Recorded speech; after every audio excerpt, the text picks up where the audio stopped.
ఇప్పుడు చేస్తాం కదండి. ఇప్పుడు మీకేం బ్లీచింగ్ పౌడర్ ఇప్పుడు ఇబ్బంది లేదు కదా. అంటే డబ్బులు అంటే దోచేసే వాళ్ళ దగ్గర డబ్బులు ఉన్నాయి, కానీ డబ్బునిచ్చే వాళ్ళ దగ్గర డబ్బులు ఉంటాయి కదా. అందుకని ఇబ్బంది ఉంది, కానీ but at least we are grateful to central government. అంటే నరేంద్ర మోదీ గారి నాయకత్వంలో మనకి కేంద్ర ప్రభుత్వం ఒక అభయహస్తం, మామూలు అభయహస్తం అండగా నిలబడిపోయారు. So we are grateful to NDA government under the leadership of Modi ji. I'm grateful for standing by us.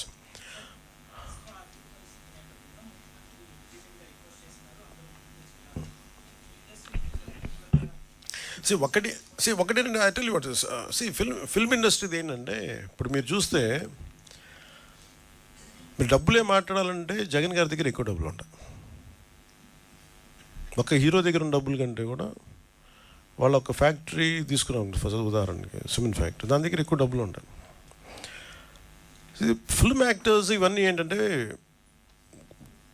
వాళ్ళ హడావిడి ఎక్కువ, గోల ఎక్కువ. అంటే సంపాదించే డబ్బులు కంపారిటివ్లీ, నేను చెప్పే డబ్బులు సంపాదించడం నేను చెప్పట్లేదు కదా, సంపాదించే డబ్బుల కంటే కూడా ఆ హడావిడి అంటే 10 లక్షల మంది జనం వచ్చారు కదా అని చెప్పి 10 లక్షల కోట్లు ఉన్నాం అక్కడ. సైలెంట్గా జగన్ గారి దగ్గర ఉండే వాళ్ళ దగ్గర 1 లక్ష కోట్లు ఉండదు, అది తేడా. సో సైలెంట్గా డబ్బులు ఉండేవాళ్ళు చాలామంది ఉన్నారు. వాళ్ళందరికీ నిజం అంటే నేను నిన్న మాట్లాడటం కూడా అందరితో మాట్లాడుతుంటే ఒకటే నాకు అనిపించింది, డబ్బు ఇవ్వాలని చాలామందికి ఉంటుంది. ఇప్పుడు 1,64,000 మంది ఒక పంచాయతీరాజ్ జాయింట్ యాక్షన్ కమిటీ నుంచి వాళ్ళు కూర్చోబెట్టి మేము ఇస్తున్నామంటే డబ్బు ఇవ్వడంటే ఎక్కడో పారదర్శకత ఉంది, మేము ఇస్తాం, ఆ డబ్బు వెళ్తుంది. అది ఒక 10 కోట్లు రేపు పొద్దున్న ఒక కార్పొరేట్ సంస్థ ఇచ్చినా లేదంటే ఒక వ్యక్తి ఇచ్చినా అది ఇచ్చే డబ్బు ఆ వ్యక్తికి చేరుద్దు అనుకున్నప్పుడు చాలామంది ఇవ్వడానికి సంసిద్ధంగా ఉన్నారు.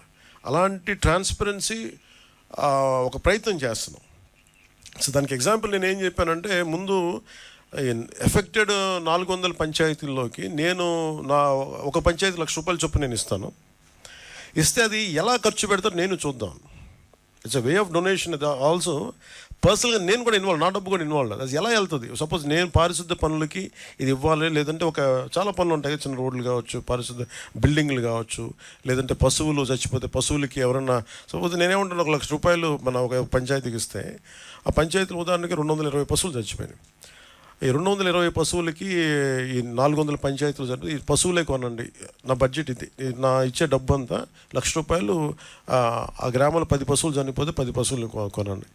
లేదంటే నేను ఇచ్చే ₹1,00,000 ఎన్ని పశువులు వస్తే అన్ని పశువులు. ఆ హెడ్కి వెళ్ళినప్పుడు జెన్యూన్గా అది వెళ్ళింది అనుకోండి, నాకు ఇచ్చే వ్యక్తికి తృప్తి ఉంటుంది. అలాంటి పారదర్శకత కావాలని కోరుకున్నాం. అందుకని యాక్టర్స్ ఇవన్నీ ఏమైపోతుందంటే, మేబీ ఇది హడావిడి, లేదంటే నిజంగా చాలామంది చిత్ర పరిశ్రమ చాలామంది ఇచ్చారు. మనస్ఫూర్తిగా వారికి నా ధన్యవాదాలు తెలుపుకుంటాను మన ఆంధ్రప్రదేశ్ ప్రభుత్వం నుంచి. బట్ ఇదేంటంటే మిగతా వాళ్ళు కూడా రావాలని నేను కోరుకున్నాను. ప్రత్యేకమైన పరిస్థితులు, ఇది మన నేల, మన రాష్ట్రం, ఇది మనం కాపాడుకోవాలి. అందుకని అందరినీ మరోమారు ముఖ్యమంత్రి గారి సహాయ నిధికి విరాళాలు పంపించని మనస్ఫూర్తిగా మీ అందరినీ కోరుకుంటూ సెలవు తీసుకున్నాను.